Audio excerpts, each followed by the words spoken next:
Gemeente Hulp en Hoop, geliefde van die Here, vrede vir julle, genade vir elkeen van julle wat aan hom behoort, met hierdie woorde groet hy ons. Amen. Ons sing Majesteit 2 maal.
Ons is nou in lydenstyd. In lydenstyd is die tydperk van 46 dae, wat begin het op Aswoensdag, dit was die 5de Maart, en dit gaan tot met Stil Saterdag, op die 19de April. Stil Saterdag is die dag wat Jesus in die graf was, en dit is die dag voor Opstanding Sondag, op die 20ste April, as ek reg het. Ons praat van lydenstyd as 40 dae, want ons tel nie die 6 Sondae by nie, omdat dit die opstandingsdag van Jesus was. En tradisioneel is lydenstyd 'n terugreis na God toe, waar ek afgedwaal het, waar ek so 'n bietjie weggeloop het, waar ek weggeraak het. In die metafoor van die verlore seun, lydenstyd is 'n tyd om terug te gaan huis toe, om terug te gaan na Pa toe. En vir baie Christene is lydenstyd ook 'n tyd om te vas. Nou, om te vas is nie 'n verpligting nie, dit is heeltemal 'n persoonlike ding, maar dit het tog waarde. Want om te vas help vir my om myself van iets te ontneem, sodat ek iets kan verstaan wat Jesus gedoen het toe hy sy lewe vir ons gegee het. 'n Paar kreatiewe maniere as jy sou wou vas. Jy kan vas van sosiale media dalk, van Instagram, WhatsApp of X, of jy kan vas van jou gunsteling lekkerny. Ek is baie lief vir biltong en vir sjokolade, so as ek vas, sal ek nogal moeilik vas van dit. Maar jy kan daarvan vas, of jy kan vas van wyn of bier. Kom ons bid saam. Heilige Gees, U waai soos die wind oor velde. U waai waar U wil. Gees van God, U is soos die son wat tot op die grond skyn en die reën wat op die aarde val.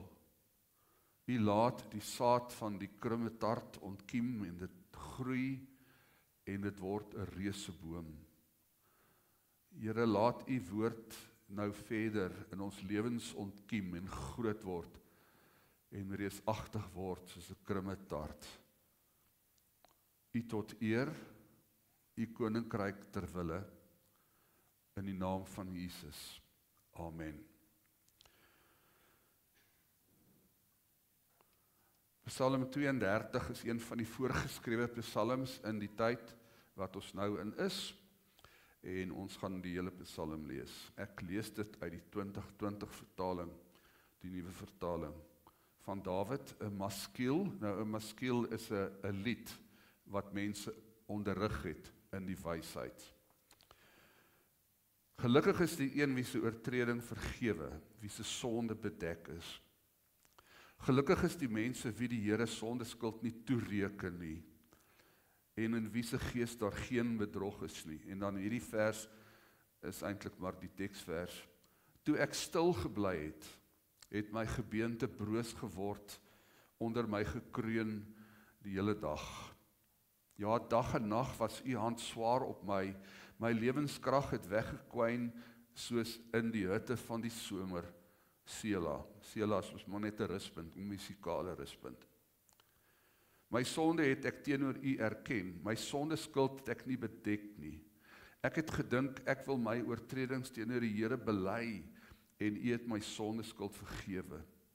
Sela, weer 'n musikale ruspunt. Dit is waarom elke getroue volgeling tot U moet bid, terwyl die geleentheid daar is. Die geluid van 'n groot watervloed sal hom nie bereik nie. U bied vir my beskutting, U vrywaar my van nood. Met jubelkrete van bevryding omring U my. Sela. Ek wil jou insig gee. Ek wil jou die pad leer wat jy moet loop. Ek wil jou raad gee, my oog oor jou hou. Moet julle nie soos 'n perd, soos 'n muil sonder verstand gedra nie. Met toom en stang moet sy krag beteel word, anders te bly hy nie by jou nie. 'n Goddelose het baie smarte, maar wie op die Here vertrou, troue liefde omring hom of haar. Verbly julle in die Here en juig regverdiges, ja, jubel dit uit, almal met opregte harte. Wie van julle beskou die psalms as julle gunsteling boek in die Bybel? Ek is seker daar's van julle, nê? Kan maar jou hand opsteek as jy een van hulle is. Ek is baie lief vir Jesaja, maar ek het ook 'n sagte plek vir die psalms. En as ek vir jou so vra, wat is jou gunsteling Bybelteks, gaan jy waarskynlik vir my sê, dis ergens in die psalms. Iets soos Psalm 23, wat ek gister by 'n begrafnis gebruik het. Psalm 8, wat mooi is. Psalm 139, wat net so mooi is. Ek het al baie gewonder, hoekom is psalms so gewild? Hoekom hou almal van die psalms? Weet jy dat die psalms is een van die min boeke waar God en mens saam aan die woord is? In die eerste 5 boeke van die Bybel is die leiers aan die woord. In die profete praat God deur die profete. In die evangelies praat God deur die evangeliste of die apostels. In die briewe van Paulus praat God deur Paulus. En in die openbaring van Johannes praat God deur Johannes. Ek dink dit is omdat God en die mens in die psalms saam aan die woord is, wat dit so eg menslik maak, en maak dat ek en jy daarmee kan identifiseer. Ek hoor mense soms sê dat die God van die Ou Testament, en veral mense wat krities is teenoor die Christelike geloof, sê maar die God van die Ou Testament is 'n wrede God, hy's 'n tiran. Maar as ek hierdie teks lees, dan sien ek 'n ander kant van God, 'n God van liefde, 'n God van genade, 'n God van vergifnis. Toe ek stil gebly het oor my sonde, sê Dawid, vers 3, het my liggaam weggekwyn, van ellende. My stilte oor my affair met Batseba het my siek gemaak, want Dawid het daaroor geswyg. Toe ek geweier het om my skuld voor God te bely, het my bene bros geword en dit het nie goed met my gegaan nie. Ek het siek geword. My onbeleide sonde, sê Dawid, het geestelike, emosionele en fisiese effek op my liggaam gehad. Dit het sy tol geëis.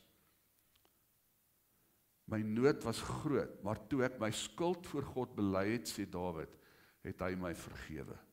Daar het genesing gebeur. In die eerste 3 jaar van ons studies, ons het gepraat van BA admissie. Eintlik, admissie was die toelatingsgraad tot die kweekskool of die fakulteit teologie. En saam met Hebreëus en Grieks wat ons moes vat, wat verpligtend was, het ek Bybelkunde en sielkunde as vakke gekies, want ek het nog altyd 'n lewendige belangstelling in die sielkunde gehad. En dit was vir my veral 'n groot voorreg om by professor Brian Geldenhuys psigopatologie te kry. Hy was een van die groot kenners op die gebied van psigopatologie. En die deel van die psigopatologie wat vir my baie spesiaal was psigomatiese siektes. Nou as jy nie weet wat 'n psigomatiese siekte nie, jou psiege is jou binnekant en jou soma is jou lyf. En dit sê eintlik maar net dat dit wat hier binne in fout is, dit wat hier in my hart vassit, het op die ou end 'n invloed op my lyf, my liggaam, my soma. Dit beteken dat ek en jy kan stil bly oor goed, oor sonde en oor wat ook al, oor trauma wat met ons gebeur het, maar op 'n manier gaan dit in my liggaam manifesteer. Nou Dawid het nog nie geweet van die psigopatologie nie. Maar toe hy stil gebly het, toe hy geswyg het oor sy affair met Batseba, toe hy dit in die donker weggesteek het, het sy liggaam begin wegkwyn van ellende. Dit was in die laat 1990s, toe kom sien 'n vrou my, en sy en haar man wou graag ouers word, maar hulle kon nie. Hulle was by die dokters, by 'n klomp dokters, en die dokters gesê, maar is niks fout met julle, is niks fout met haar nie, en ook niks fout met hom nie, maar sy raak nie swanger nie. En ek was in daai tyd besig met 'n meestersgraad in praktiese teologie, in spesifiek in terapie, en ek vra toe vir haar, kan ek jou saak met my prof bespreek? Ek sal nie jou naam noem nie, maar ek wil graag hoor wat sê hy daarvan. En wat ook in ons terapiegesprek uitgekom het, dat sy is deur haar oupa verkrag vanaf die ouderdomme 9 tot 13. En ek het toe met professor Dirk Coetzee, wat ons prof was daai tyd, die saak bespreek, en toe sê hy vir my iets wat my vandag nog bybly. Hy het vir my gesê, the body speaks what the mind cannot. The body speaks what the mind cannot. Jy kan swyg oor jou trauma, maar jou liggaam sal dit uitroep.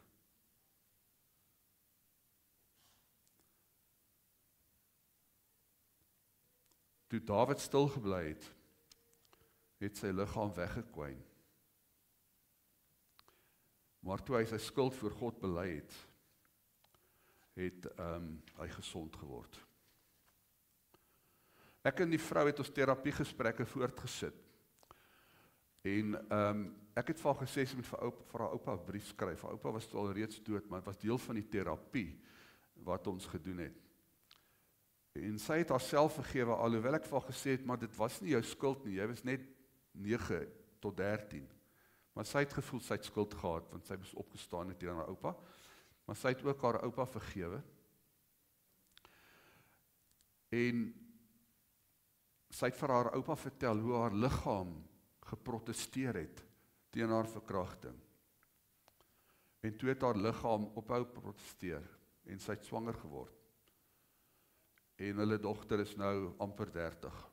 Ek en my vrou het hulle nou die dag by Afrikaans is groot, die loop ons hulle weer raak, het gaan goed met hulle.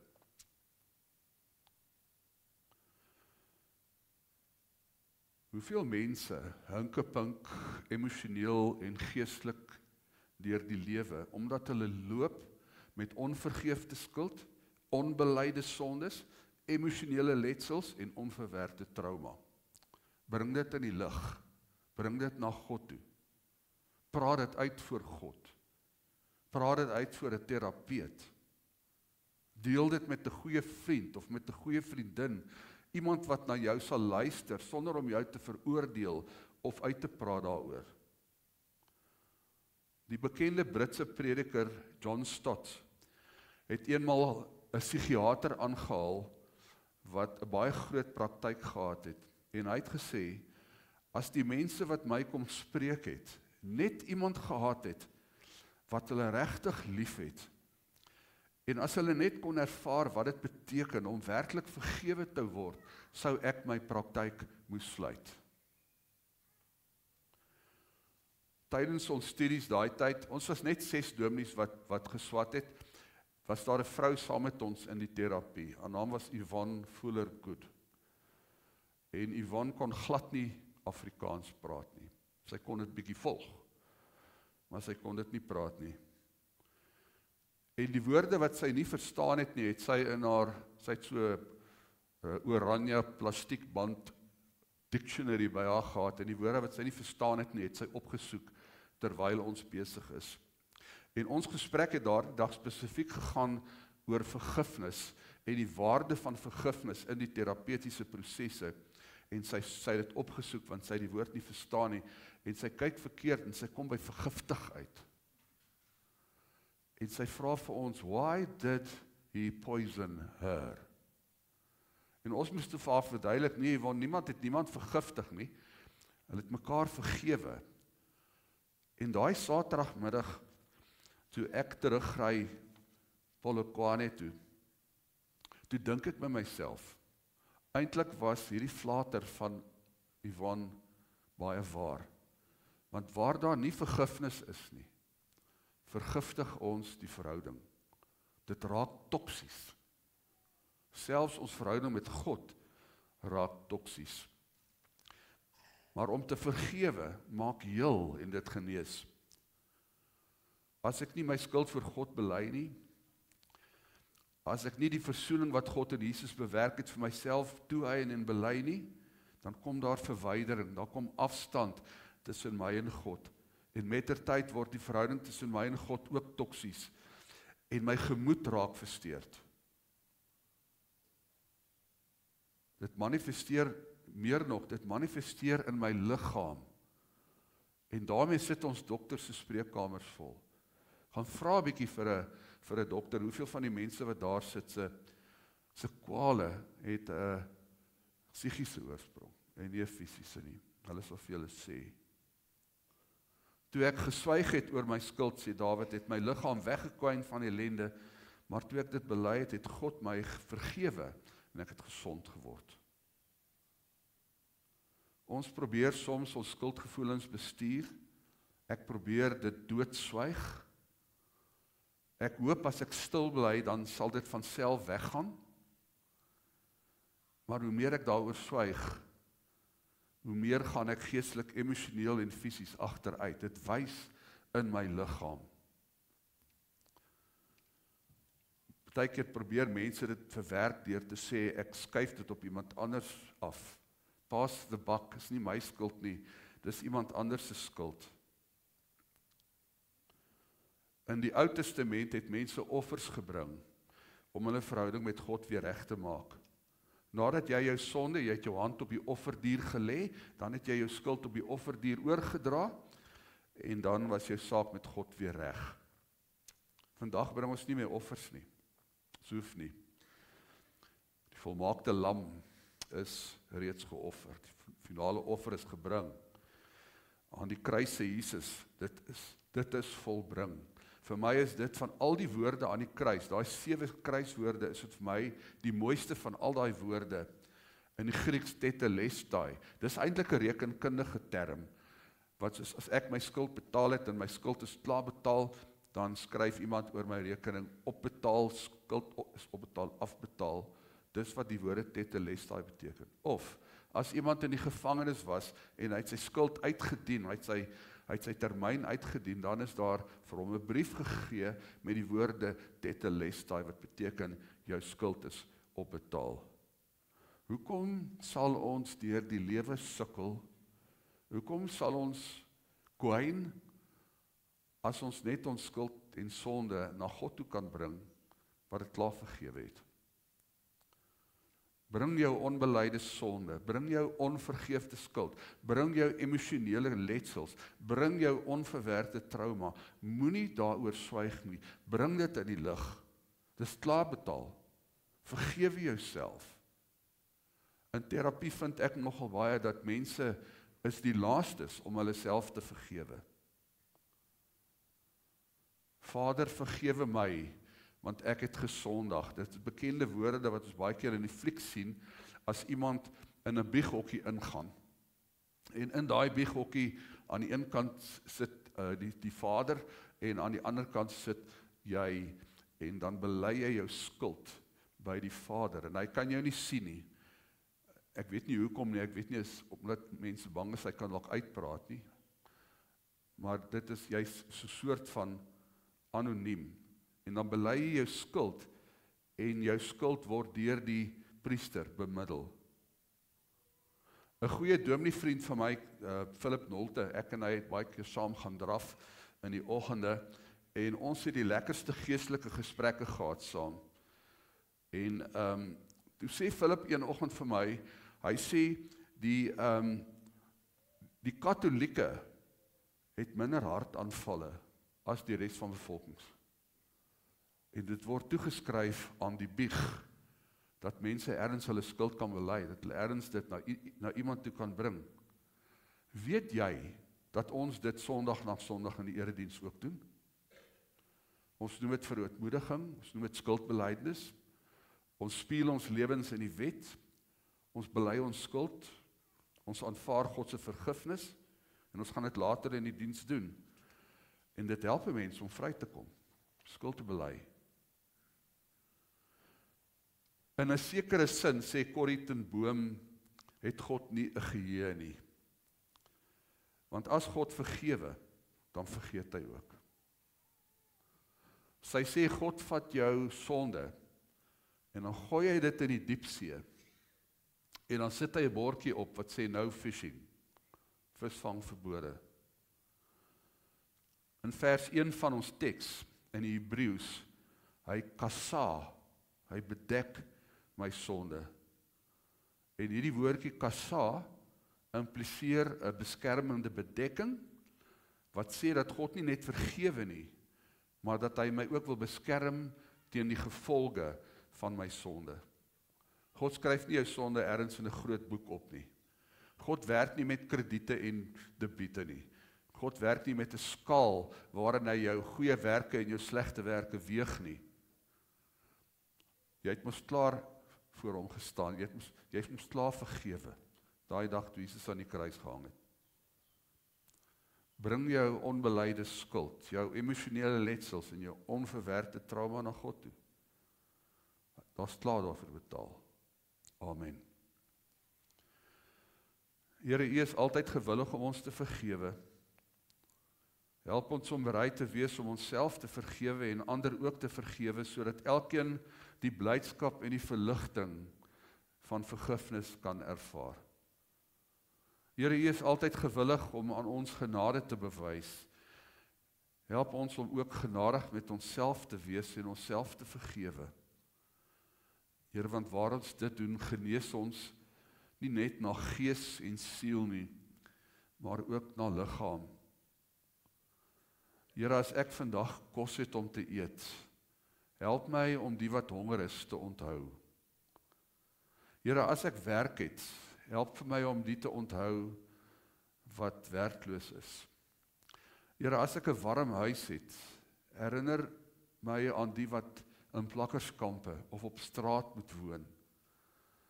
Here, en as ek pynvry is, gee vir my deernis met die wat swaar kry en ly. Mag ek met woorde en dade hulp aan hulle bied. Hulle wat met hulle oë roep om die dinge wat ek so maklik as vanselfsprekend aanvaar, maar daardie dinge waarmee U my so ryklik seën. In die naam van Jesus, tot eer van God, ter wille van die koninkryk bid ons dit. Amen. Ek gaan vir julle 'n klankgreep speel. Dit is 'n klankgreep, of ek gaan hom nie speel nie, ek gaan hom laat speel. Dit is die klankgreep van 'n ramshoring. Dankie.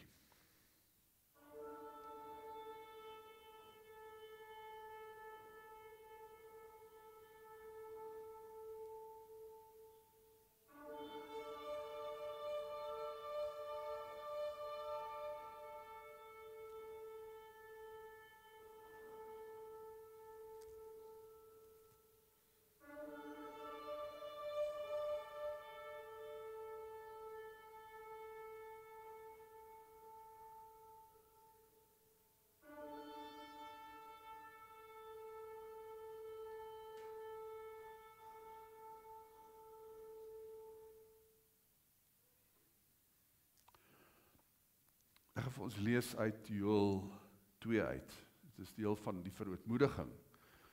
Dit is 'n geleentheid waar jy jou skuld na God toe kan bring. Dis wat ek gesê het, ons doen dit in die erediens en ons besef dit nie altyd nie. Ons hoef dit nie ergens in 'n biegokkie te gaan doen nie. Ons doen dit sommer in die openbaar voor mekaar. Joël 2 vers 12 tot 17. Keer terug na my met julle hele hart. Vas en huil en rou is die uitspraak van die Here.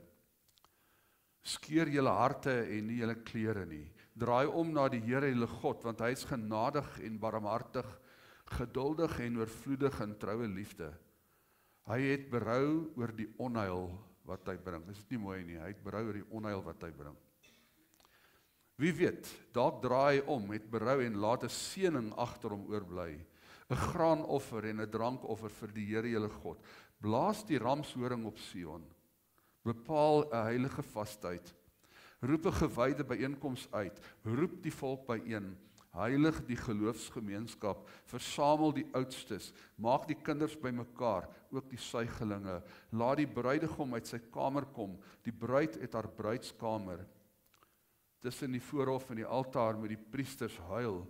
Hulle wat in diens van die Here staan, hulle moet sê, spaar u volk, Here. Moet u erfdeel nie oorgee aan vernedering, sodat nasies met hulle spot nie.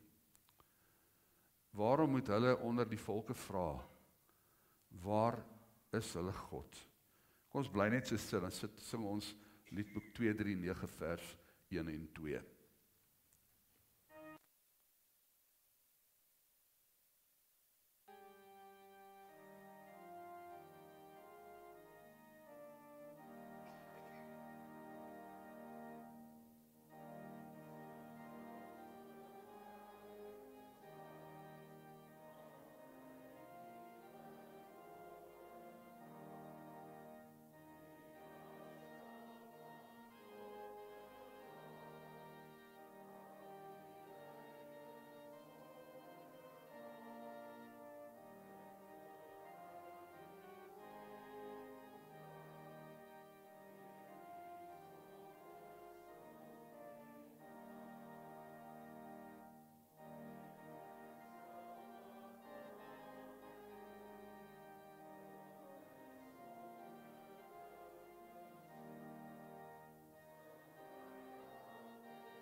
Ek gaan vir julle 'n gedig lees. Dit is 'n gedig wat geskryf is deur Jan Richardson.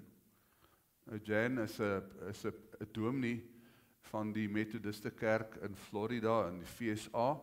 En sy het haar eie webtuiste. Jy kan bietjie gaan soek, Jan Richardson. Daar's twee. Die een is 'n sangeres en die ander een is 'n dominee wat die mooiste gedigte skrywe en die mooiste kunswerke skilder. So julle kan dit bietjie gaan kyk as julle wil. En sy het 'n gedig geskryf, A Blessing for Ash Wednesday, En dan noem sy dit rend your heart, skeer jou hart. En ek het toe vir haar geskryf, en gevra of ek die gedig kan gebruik, en of ek hom kan vertaal in Afrikaans, my moedertaal, en sy het gesê, dis reg, en die gedig klink nou so. Om hierdie seën te ontvang, is wat jy moet doen, om jou hart te skeur, nie jou klere nie. Skeer oop jou hart en ontbloot die geheime kamers, die verborgde kamers waar die verhaal van jou lewe geskrywe staan, maar waar jy huiwer om in te gaan. Elke pad wat jy in jou lewe geneem het, maar nie moes nie. Elke pad wat jy moes neem, maar toe nie geneem het nie. Elke woord wat jy geuiter het vol deernis en liefde, of toe jy in woede uitgebars het met woorde wat wond en breek. Alles wat jy in die oopte gebring het, of in die skadu weggesteek het, waar niemand dit kan sien nie. Elke onvertelde verhaal, dit kan daelang neem om in die kamers van jou hart rond te dwaal, om jou met jouself te konfronteer. Maar jy het 40 dae, dis nou die 40 dae van lydenstyd. Laat hierdie 40 dae vir jou 'n tyd wees, 'n seisoen om in die kamers van jou hart rond te dwaal, en daardie kamers terug te gee aan die een aan wie dit behoort. Hy wat oop arm en in liefde wag, om jou geskeurde hart heel te maak vir hom. Jy het 40 dae. Ons sing nou liedboek 239, die laaste 2 verse 3 en 4.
Kom ons bly ons geloof in God.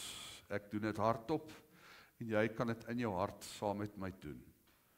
Ek glo in God die Vader, die Almagtige, die Skepper van die hemel en die aarde, en in Jesus Christus, sy eniggebore Seun ons Here, wat ontvang is van die Heilige Gees, gebore is uit die maagd Maria, wat gelei het onder Pontius Pilatus, gekruisig is, gesterf het en begrawe is, en ter helle neergedaal het, wat op die 3de dag weer opgestaan het uit die dode, wat opgevaar het na die hemel en sit aan die regterhand van God, die Almagtige Vader, van waar hy sal kom om te oordeel die wat nog lewe en die wat reeds gesterf het. Ek glo in die Heilige Gees. Ek glo aan 'n heilige algemene Christelike kerk, die gemeenskap van die heiliges, die vergewing van sondes, die opstanding van die vlees en 'n ewige lewe. Amen. Dis nou geleentheid vir offergawes.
terwyl hulle kom sit, ek het nou so mee gestaan en lees oor die rooi kruise wat julle vertoon. Dit is 'n baie mooi gebruik. Ek is baie lief vir simbole en rituele, en ek dink dit praat op 'n manier wat ander goed nie kan praat nie.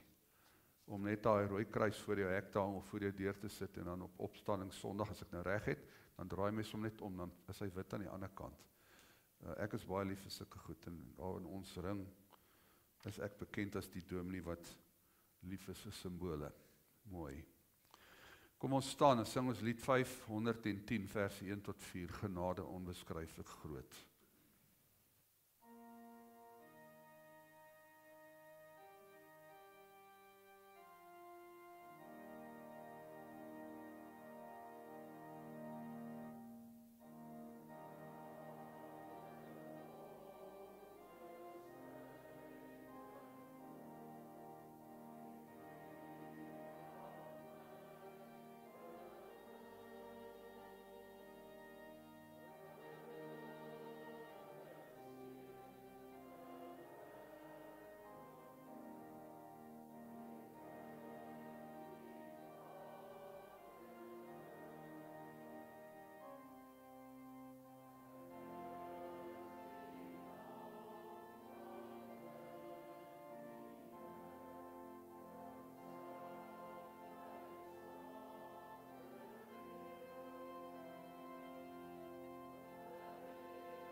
Die Here sal vir jou goed wees en vir jou sorg. Die Here sal jou raak sien en vir jou sy liefde gee. Die Here sal jou goedgesind wees en vir jou voorspoed gee. Die Here is by jou van nou af en tot in ewigheid. Amen.